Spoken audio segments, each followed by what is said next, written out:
వెండి మిన్ను నీ వంట, నేల కన్ను నేనంట. Happy birthday Chellamma, thank you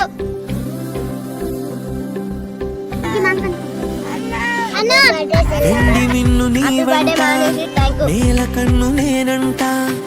ఎంత దూరమున్నా నిన్నే రెప్పలాపి చూస్తుంటా.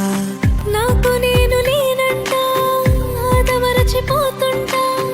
అంతులేని ఆలోచనగా నీతో నీ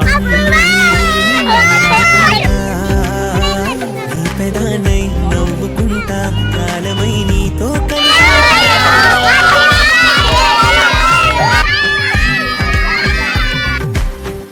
మీరు ఇలాంటి స్పెషల్ ఒకేషన్స్లో డొనేషన్స్, ఫుడ్ డొనేషన్స్ చేయాలనుకుంటే ప్రేరణ NGO ద్వారా చేయండి.